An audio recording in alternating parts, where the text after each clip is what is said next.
There was new video released yesterday showing Nick Reiner calmly strolling near his parents' home hours before the murders.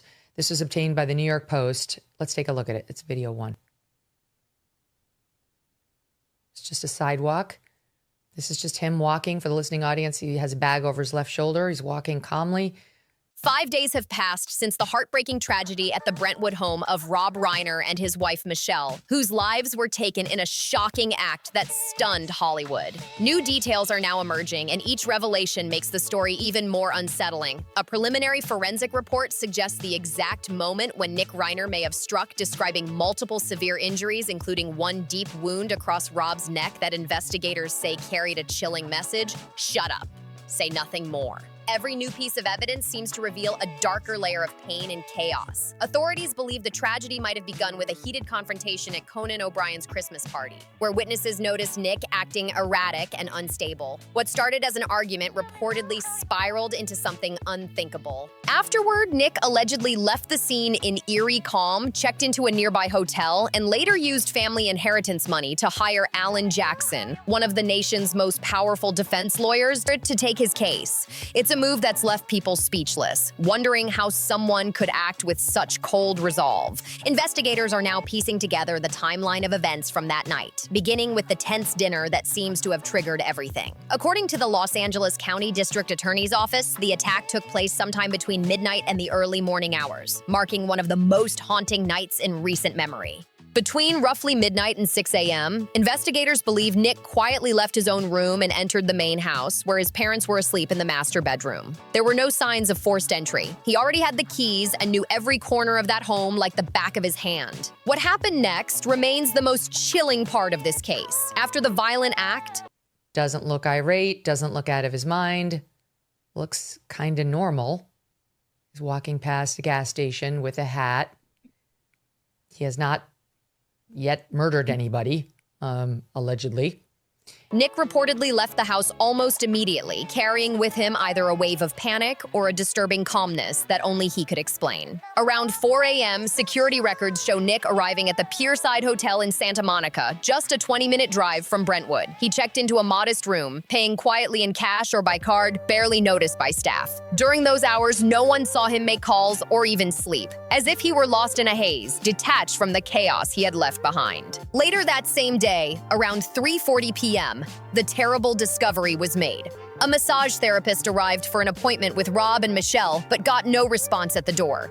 Worried, she phoned Roy, who rushed over with her boyfriend. The moment they opened the door, their world shattered. Rob was found lifeless in the master bedroom, and panic set in as 911 was called immediately. Police soon arrived and located Michelle nearby, confirming everyone's worst fears. While investigators processed the heartbreaking scene, Nick was still on the move. A drink at a gas station moments before he was arrested. This is an ABC News video. Here he is. Once again, he's got a bag over his left shoulder, it appears, and he's kind of meandering around a convenience store, and again, does not look out of his mind, deranged, in any way disturbed. This is after, again, the murder. By around 9 p.m., a surveillance camera at an Arco gas station near Exposition Park caught him buying a sports drink, looking restless and scanning the area, yet oddly composed enough to finish the transaction. Just minutes later, at approximately 9:15 p.m., LAPD officers, with help from the U.S. Marshals, surrounded and detained him nearby. He offered no resistance and stayed silent as he was taken into custody. The footage showed a young man with a hollow, exhausted stare, as if drained of all emotion. Forensic teams later determined that Rob and Michelle had likely passed away 3 to 4 hours before being found, based on early signs observed by responders. It was a timeline that deepened the tragedy and left investigators searching for answers about what truly pushed Nick to that breaking point. Investigators suggested that Nick may have tried to clean himself up before leaving the scene, or even showered later at the hotel. Still, traces of evidence could have remained on his clothes or skin, and surveillance footage captured his movements through Santa Monica that morning. Experts believe the weapon used was likely something taken from inside the home. An everyday kitchen knife or even a cleaver, something easily within reach. Because Nick knew the layout of the house so well, authorities say he was able to move with chilling precision, turning a once warm and familiar home into a scene of chaos and sorrow. One more video I want to show you. This is of him surrendering on an LA street as the cops corner him. This is a little harder to see, but you can see a bit. Hold on. Where do we get this? Oh, this is from the New York Post. Okay. The law enforcement has since said he went into custody willingly. He didn't resist arrest.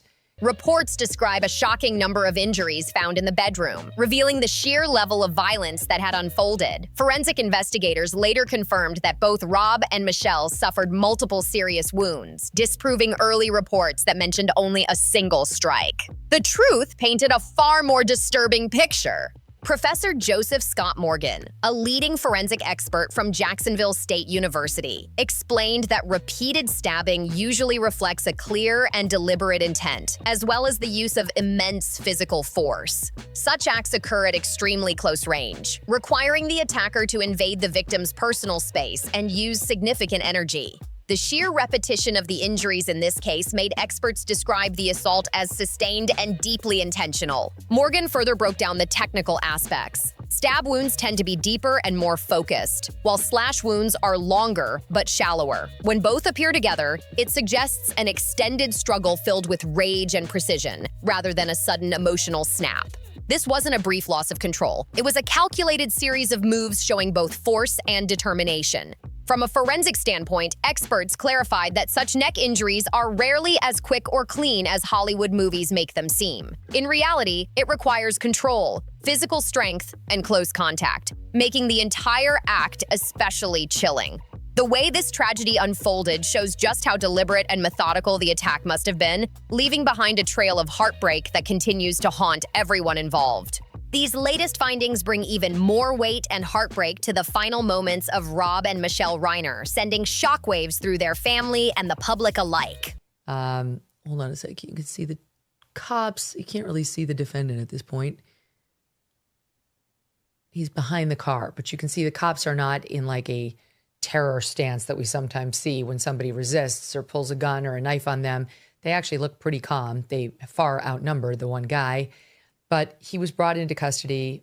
What makes it even harder to process are early reports suggesting the couple may have been lying in bed when the attack began. If true, it would mean the person responsible had intimate knowledge of the home, from the layout of the bedrooms to the couple's nightly routines and how easily they might wake up.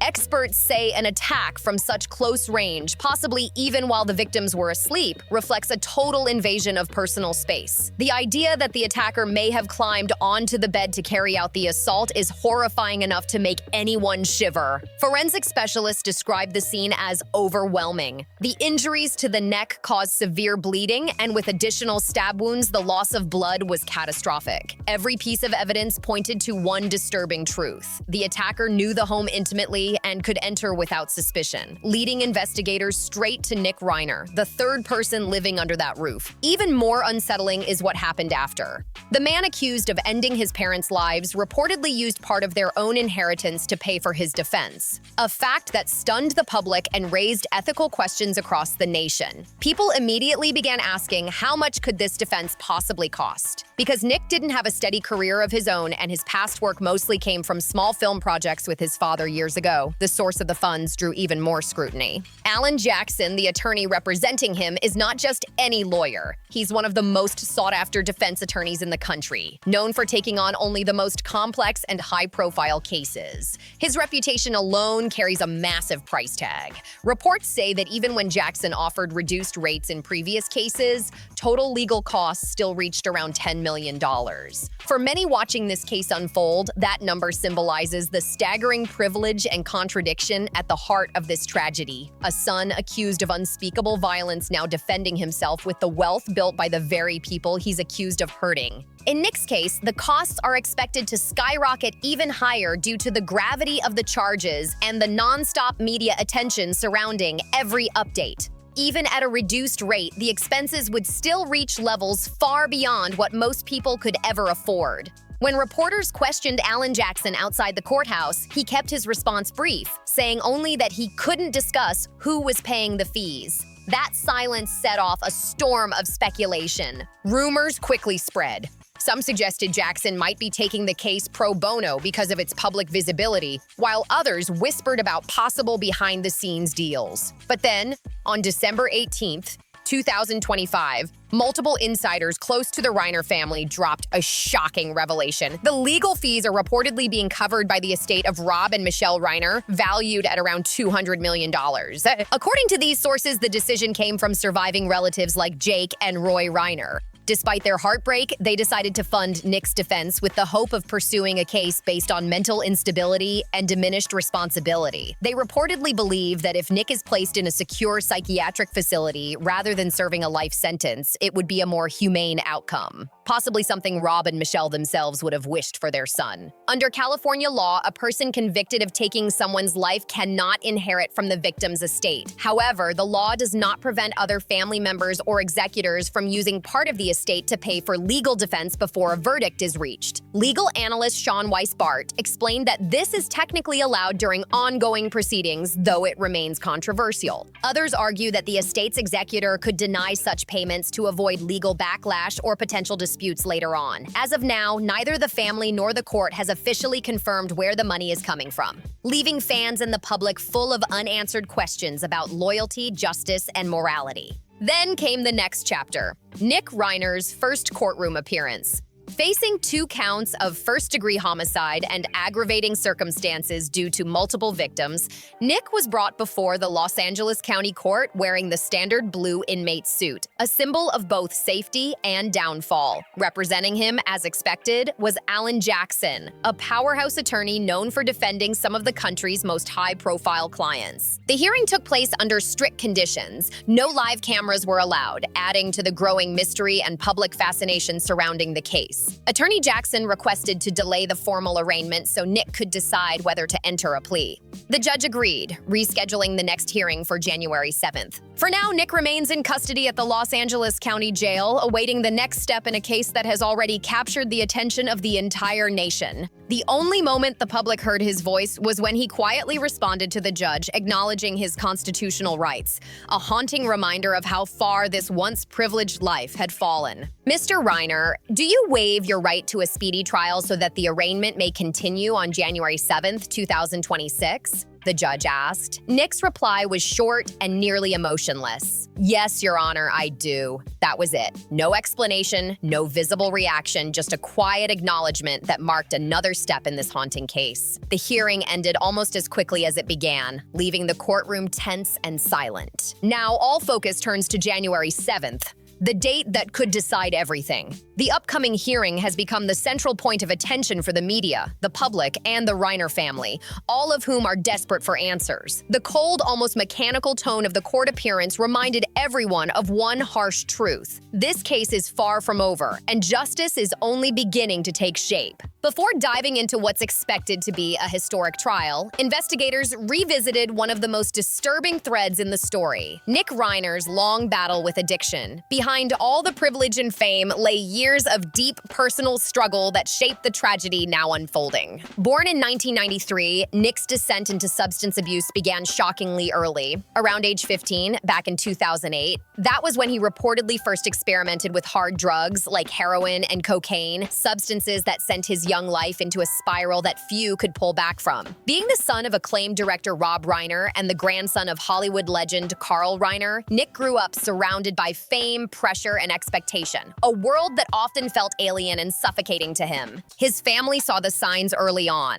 Rob and Michelle, desperate to help, sent him to his first rehabilitation program while he was still a teenager. But that was only the beginning of a long, heartbreaking cycle of treatment and relapse. 17 or 18 rehab stints within just a few years, according to later accounts. Each time, Nick would show signs of progress, only to slip back into old habits soon after.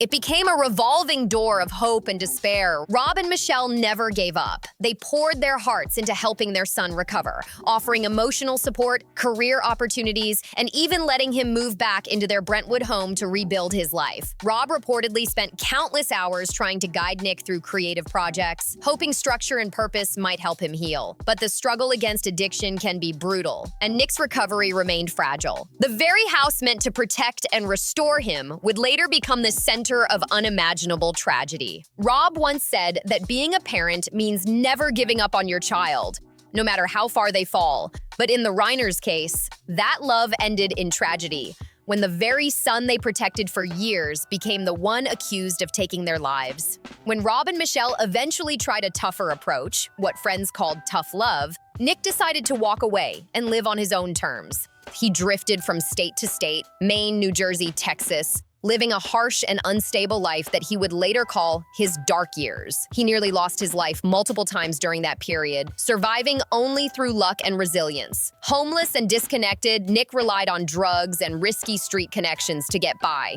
sinking deeper into addiction as his family watched helplessly from afar. Then came a short-lived spark of hope. In 2015, at just 22 years old, Nick managed to stay sober long enough to collaborate with his father on the film Being Charlie, a semi-autobiographical story inspired by his own battles with addiction. For a while, it looked like redemption was possible. Father and son reconnected, working side by side and rebuilding some of the broken trust between them. But by 2018, things took a devastating turn. Nick relapsed again, this time more heavily than ever, falling back into heroin and nearly losing his life from a cocaine-induced medical emergency while on a flight. Not long after, he caused severe damage to his parents' guest house, smashing televisions, lights, and furniture in a haze of rage and confusion. That was the breaking point. Rob and Michelle had no choice but to send him back to rehab, hoping it might finally save him. By 2020, they let him move back into the Maine Brentwood house, trying once more to keep him close, supervised, and safe. But their hope was fading fast.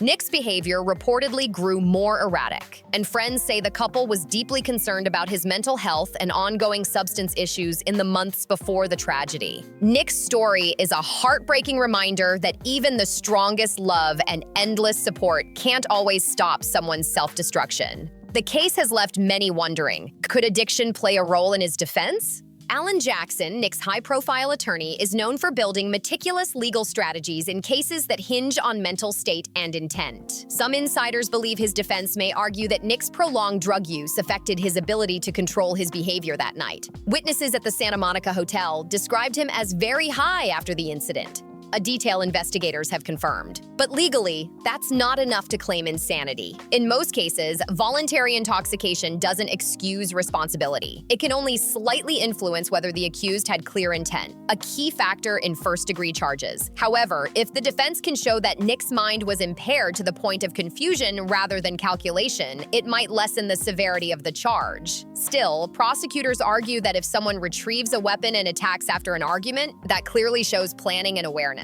So, while drug use might shape the narrative of his emotional state, it's unlikely to absolve him completely. The upcoming trial will test just how far this argument can go, and whether the line between addiction and accountability can ever truly be drawn.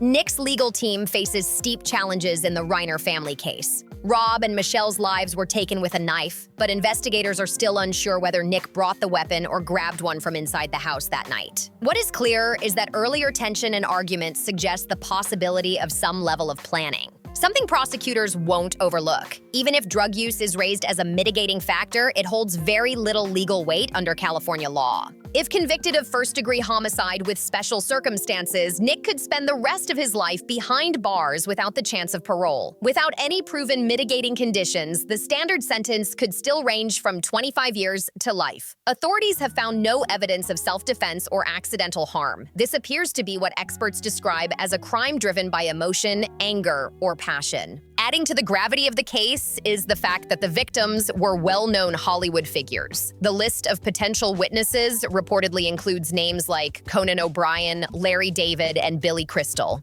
People whose testimonies could turn this trial into a courtroom spectacle the world won't forget. Some analysts already predict that this could become one of the most widely followed legal battles in America. Since the O.J. Simpson or Menendez brothers trials, the trial is expected to begin in late 2026 or early 2027, and insiders believe a plea deal is unlikely. Prosecutor Nathan Hochman is expected to rely heavily on physical evidence, along with the broader narrative of what led to the tragedy, as he seeks to prove intent and planning beyond doubt. Every part of Nick's past, His addiction, mental state, and actions that night will be dissected in court, frame by frame. New forensic reports have also placed Nick directly at the scene, supported by DNA traces, blood evidence, and surveillance footage. These discoveries make it nearly impossible for the defense to argue self-defense, especially since Rob and Michelle were both elderly, while Nick was just 32. This imbalance makes the defense's task even harder to justify.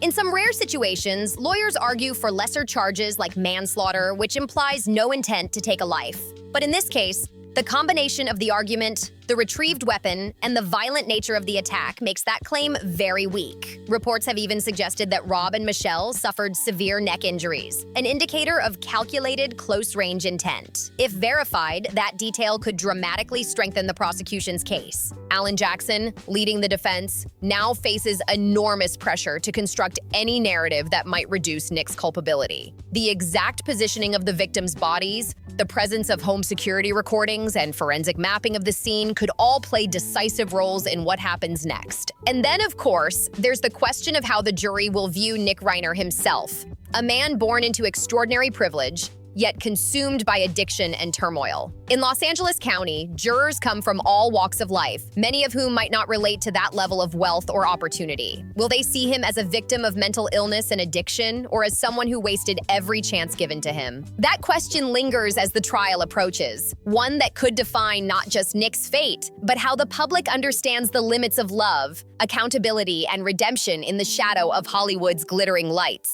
Conan O'Brien's annual Christmas party had always been one of Hollywood's most anticipated gatherings, a night where stars could finally unwind, laugh, and mingle without the glare of cameras. Rob Reiner and his wife, Michelle Singer Reiner, were regulars at the event, but this particular year, things were different. They brought along their younger son, Nick, a decision that, in hindsight, carried heartbreaking significance. Those close to the family later revealed that Rob and Michelle had been deeply worried about Nick. His behavior in the months leading up to that night had become increasingly unstable. Late-night disappearances, sudden mood swings, and phone calls that left his parents sleepless and on edge. They didn't want to leave him alone, fearing what might happen if they did. Bringing him to the party felt like the safest choice. And maybe, just maybe, a joyful night surrounded by familiar faces could lift his spirits. Nick wasn't originally on the guest list, but Rob sent Conan a quick message explaining the situation. Conan, known for his kindness, immediately agreed. When the Reiners arrived, everything looked perfectly normal at first. Rob greeted old friends warmly, Conan welcomed them with open arms, and Michelle glowed in a dark, elegant dress that turned heads. But Nick's demeanor stood out. While the rest of the guests chatted cheerfully, Nick lingered in the background, wearing a worn gray hoodie with the hood pulled tight around his face. His eyes darted around the room, restless and uneasy, as if he was searching for something no one else could see. Guests soon began to notice his strange energy. According to several attendees, Nick started approaching people abruptly, asking odd and intrusive questions like, "What's your full name? Are you famous?" His tone was flat, his expression blank, but his stare was sharp and unsettling. Most guests tried to brush it off, replying politely before excusing themselves. Others exchanged nervous glances, whispering that the young man seemed off. Actress Jane Fonda later shared that she felt an unexplainable chill when Nick stood too close, staring without blinking. The most uncomfortable moment came when Nick interrupted a private conversation between Bill Hader and another guest. He repeated the same robotic questions, ignoring Hader's attempts to defuse the situation. When Hader gently asked him to give them space, Nick just stood there, silent, motionless, eyes locked, before turning abruptly and storming off. The tension in the room spiked instantly. Conversations quieted, glances shifted toward the exit where Nick disappeared, and the once lively party suddenly felt uneasy. What began as a festive night of laughter now carried an invisible weight, a sense that something wasn't right. As the night went on, the air at Conan's house never quite returned to its cheerful rhythm. Guests tried to shake off the unease, but whispers about Nick spread through the room like static. Michelle tried to smooth things over, smiling and chatting politely, though she kept glancing toward the hallway, clearly worried. Rob, ever the protective father, followed Nick discreetly from a distance, trying not to cause a scene. Nick, meanwhile, seemed lost in a fog. He drifted between rooms, the living area, the back patio, the bar, muttering to himself and sipping from a drink he never seemed to finish. Witnesses later described him as detached, confused, even haunted. At one point, Rob reportedly approached him near the kitchen, gently placing a hand on his shoulder. "Hey, buddy, you okay?" someone nearby overheard. Nick didn't answer. He just stared straight ahead, tense, before quietly walking away again. By 10 p.m., the party was in full swing, but for the Rainers, the tension had reached its peak. Michelle reportedly told a close friend that she wanted to leave soon because Nick wasn't doing well. A few guests, including Larry David and Bill Hader, noticed Rob and Michelle whispering in the corner, trying to decide whether to call it a night. Then, an argument broke out. Not loud enough to stop the music, but noticeable enough that those nearby exchanged awkward looks. One insider later claimed that Nick accused his parents of talking about him behind his back, his voice sharp and angry. Rob tried to calm him down, saying, "Let's just go home." But Nick pushed past him, knocking over a small table of drinks in the process. Security stepped in, and Conan, trying to de-escalate the situation, approached with concern. "It's okay, let's get some air," he reportedly said. The group eventually made their way toward the exit, with Michelle clutching Rob's arm, her face pale with embarrassment and fear. Outside, the December air was crisp and silent compared to the warmth inside the party. Rob guided Nick toward their car, trying to reason with him, while Michelle stood back a few feet, visibly shaken. Witnesses said Nick's hands were trembling as he argued, pacing near the driveway. He shouted something incoherent before finally getting into the car, slamming the door behind him. The Reiners left quietly after that, cutting their night short. For many, it was just an uncomfortable moment, the kind of thing people hoped would blow over. But for Rob and Michelle, that drive home would mark the beginning of their final hours. According to later investigations, neighbors in Brentwood reported hearing muffled voices and faint arguing around midnight. Some thought it was just a late-night discussion between family members, nothing unusual for a weekend night. But by morning, the Reiner home would become the center of a crime scene that shocked Hollywood. Police pieced together what likely happened after the family returned home. The drive was tense. Nick, still agitated, reportedly accused his parents of humiliating him in front of their friends. Rob tried to defuse the situation, telling him to calm down and rest. But once inside the house, the confrontation escalated again. Forensic specialists believe that at some point between midnight and dawn, Nick entered the master bedroom where his parents were sleeping. Whether it was fueled by anger, confusion, or a breakdown, no one knows for sure. What followed was described by investigators as an extreme act of violence, leaving behind a scene too graphic to fully detail in public reports. What made the case even more disturbing was how ordinary the evening had begun. Friends said Rob and Michelle had been optimistic about Nick's progress. They believed his recent therapy sessions and medication were helping. Rob had even been talking about a new creative project for the two of them, something to give Nick purpose again. They had no reason to expect what was about to happen. By the next afternoon, when their bodies were discovered, the industry was stunned. News spread across social media instantly. First as rumor, then as confirmed reports. Tributes poured in from stars and fans around the world. Many couldn't comprehend how such a beloved Hollywood family could be torn apart overnight. In the days that followed, the focus turned to Nick.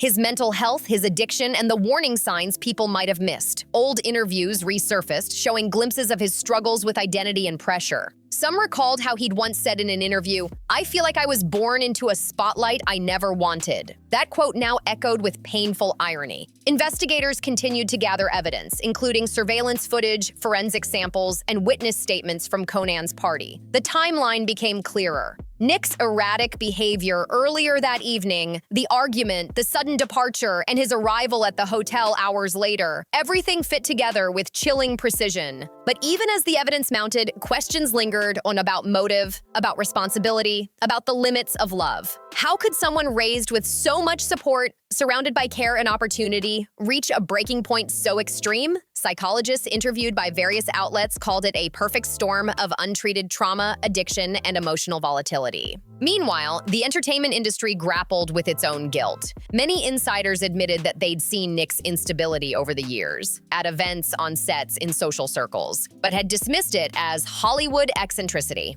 Now, it was impossible to ignore. As the trial date approached, producers who had worked with Rob issued heartfelt statements. Actors who had shared the screen with him described the loss as beyond comprehension. Friends of Michelle, who had always been known for her warmth and kindness, were devastated. "She always believed he'd get better," one longtime friend said quietly. "That's what makes it so unbearable." Even Conan O'Brien, who rarely comments on private matters, released a brief statement expressing his sorrow and disbelief, saying his heart was with the Reiner family and everyone affected by the tragedy. Now, nearly a year later, the case continues to dominate headlines. Every new court filing, every new piece of evidence reignites the debate over mental health, privilege, and justice. It's a story that feels almost cinematic, yet far too real for those who lived it. For the Reiners' friends and fans, the memory of that glittering December night has been forever darkened. What was meant to be a joyful celebration became the backdrop to one of the most haunting stories Hollywood has ever seen. A reminder that even among fame and fortune, darkness can sometimes find its way inside. Rob Reiner could sense the tension boiling over. He took Nick aside into a quiet corner near the hallway, his tone firm but emotional. The argument flared fast and fierce, so loud that guests nearby paused their conversations uneasy. Rob was scolding his son, trying to make him understand how his erratic behavior was making people uncomfortable. "You need to pull yourself together," he said firmly, his voice echoing through the corridor. Michelle hovered close, torn between her husband and her son, alternating between soft pleas and worried glances. She tried to soothe both sides, urging Rob to stay calm and begging Nick to just breathe, but Nick wasn't listening. His responses grew sharper, his tone harder, his anger flashing in his eyes. Within minutes, the argument had turned into a spectacle, one that cast a dark cloud over the evening's joy. Eventually, Rob and Michelle made the painful decision to leave the party. They said quick goodbyes, their smiles forced, their faces pale with concern. As they walked toward the exit, Michelle's eyes lingered on Nick, the boy she had loved, protected, and forgiven countless times. One guest later remembered the haunting way she looked back at him, as if silently saying, "We love you no matter what, but we have to go." Nick stayed behind, standing near the back of the room, his face expressionless. The air around him felt heavy, almost electric. Some guests whispered nervously, unsure what to make of his behavior. Others simply avoided him, hoping to steer clear of the strange tension he brought into the room. No one could have known that within hours, that same tension would explode into something no one could ever take back. That night, the Reiners drove home quietly, unaware that it would be their last ride together. The very house they had filled with laughter, forgiveness, and years of effort to save their son from his demons would soon become the site of unthinkable tragedy. What happened next, the silence, the discovery, the arrest, would shake Hollywood to its core. Once a symbol of creative brilliance and family unity, the Reiner home became a haunting reminder of how quickly love can turn to loss and how far someone can fall when pain overtakes reason. The case of Rob and Michelle Reiner remains one of the most devastating stories in recent Hollywood memory, not just because of the brutality of what happened, but because it destroyed a family that had spent years fighting to stay together. Every new update about the investigation, every courtroom development feels like reopening a wound that still hasn't healed. And beyond the headlines, deeper questions remain. In those final moments, did Rob and Michelle realize that their love was no longer enough to save their son? Could they have imagined that decades of sacrifice, patience, and hope would lead to this? These questions haunt not just the Reiner family, but everyone who has followed this heartbreaking story. We may never truly understand what drove that night's events, but we can honor the memory of those lost by remembering the good, the love, and the humanity that came before the darkness. Thank you for staying with us through this deeply emotional case. What do you think about the tragic story of the Reiner family? Do you believe there were warning signs that could have changed the outcome? Let us know your thoughts below. And don't forget to like, subscribe, share, and comment to stay updated on more real-life Hollywood stories and future developments in this case. See you on the next one.